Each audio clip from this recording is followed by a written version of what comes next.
Right, one of the main issues people have with Predator Badlands is it's going to be just another Disney film. And you know what?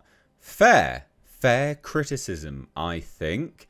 Especially with a PG-13 rating. Now, I've done a video on the PG-13 rating and I said, well, kind of actually makes sense if you look at the rating system and how they do it. There's no humans in the movie, so all the blood will be synthetic blood. The milk. As it were, and then of course just alien creatures. So PG-13 rating for me isn't actually a red flag.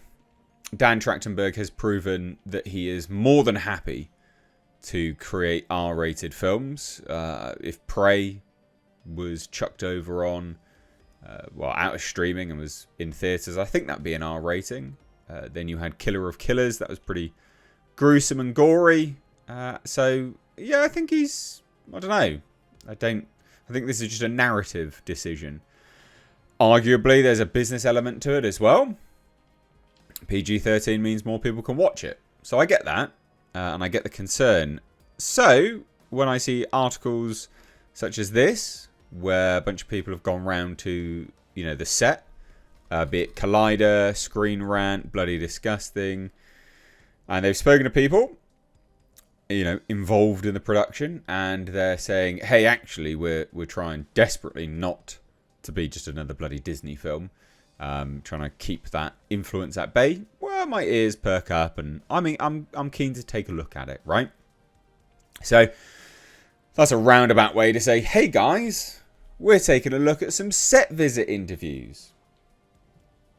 Hit subscribe if you're new here. Turn the bell notifications on. So, a few things I think which is interesting. Apparently, Studio ADI, Amalgamated Dynamics, they were trying to create an animatronic face for the creature, Deck, our main character. I wish they'd just done it, to be honest. I don't like the CGI. You still could have probably done the CGI better, so it wasn't so weirdly close together and humanoid. But never mind. But worth pointing out, right? So, yeah, let's take a look. A major obstacle was how Deck would talk in the movie. Gillis is a self-proclaimed proponent of practical effects and makeup. But as he and his team were trying out different methods to show off Deck's face and how he talks, especially with his mandibles, they tried out a mixture of makeup and animatronics, but as they continued experimenting, one thing became very clear. It was good, but I had to be the first to say, I think we can do better. And I think that we can do better through digital enhancement.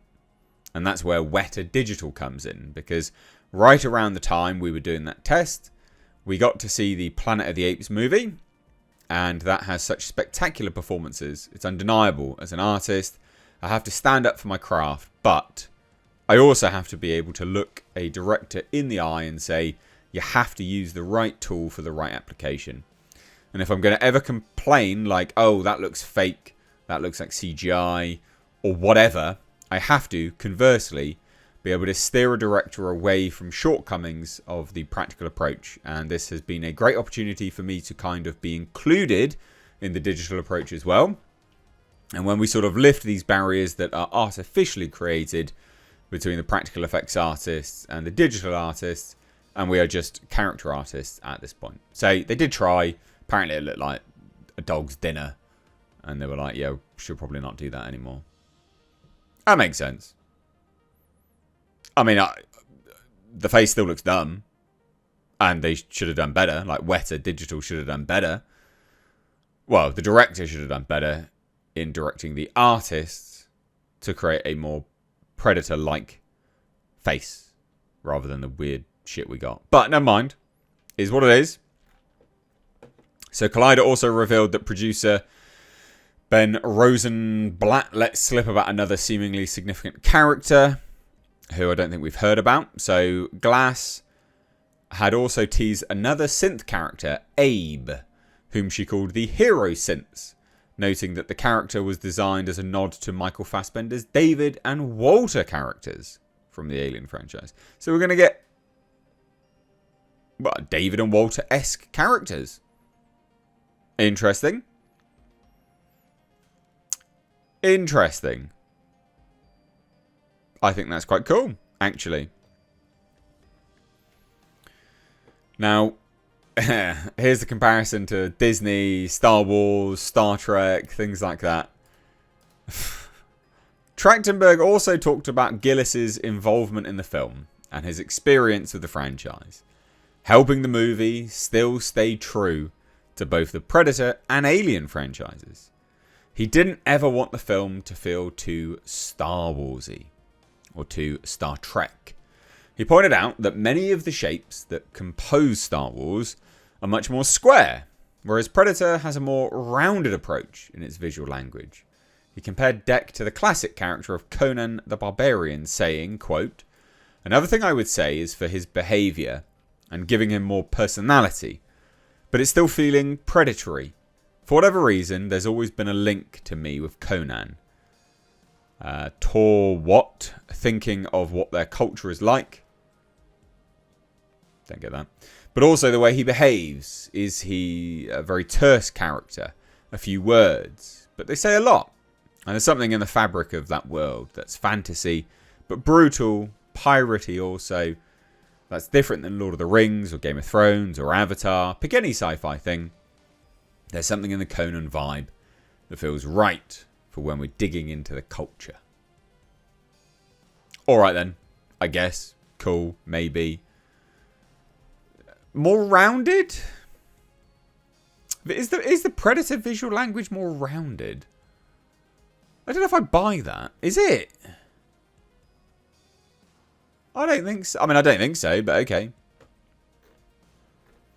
Anyway, so Bloody Disgusting spoke about their set visit and said, "The other thing I love in movies and that I think really links you to characters is seeing them try. The secret sauce of the Mission Impossible franchise is that Tom Cruise is not James Bond, who can handle anything with grace, everything with grace. He's failing constantly. The fun of him is always floundering through whatever the sequence is, but then being awesome. So there's a lot of failure for him, but then he awesomely overcomes." So that's speaking about Dek as a character. And then they speak about Dek's lower status amongst the Predators. So Props Master spoke about this, and he even spoke about the weaponry basically, and the swords, and said Dek's underdog status means that he comes armed with weapons that aren't suited to his size, nor do they survive, forcing him to get resourceful on Jenna, the planet. Props Master Matt Cornelius shows off some of the classic Yautja weaponry that will be employed in Badlands, noting that even they handicap Dek's quest.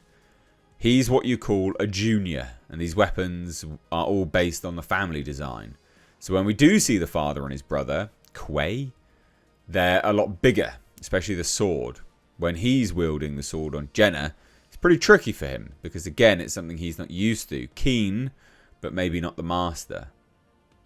Interesting. And then we have a little bit more revealed, and says the lead Predator has his equipment, but it is stripped away from him in the crash by the life forms that are on this planet. We had this idea that what if he recreates his weaponry through the use of organic things on the planet? They've got the classic Predator shoulder cannon. What if he finds a life form that is maybe this sort of snake-like character that he can coax, that sits on his shoulder and has this ability to spit two chemicals that, when they combine in the air, become explosive and fiery. That's what got him nicknamed Squirt. This was a little character that we designed, and he's sort of a snake-like guy. But this sits on the Predator's shoulder, and then he wraps the tail around his arm. Don't like that.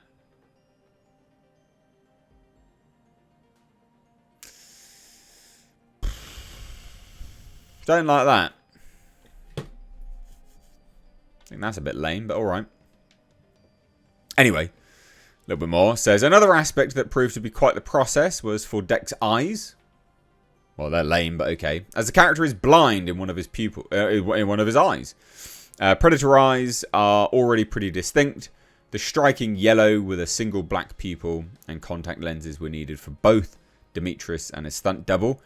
However, because of how physically demanding the role was, Glass had to make sure to request that the contact lenses had a clear bit painted around the pupil, with the stunt doubles being even more visible. So Deck is blind in one eye.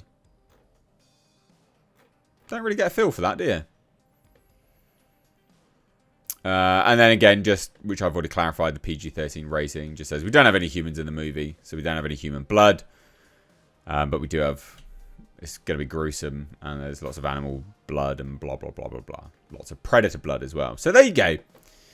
Some of this is good. Apparently he's blind in one eye. Interesting. What do you guys think? I'm torn on hearing this, but still excited for the film. I like that final trailer.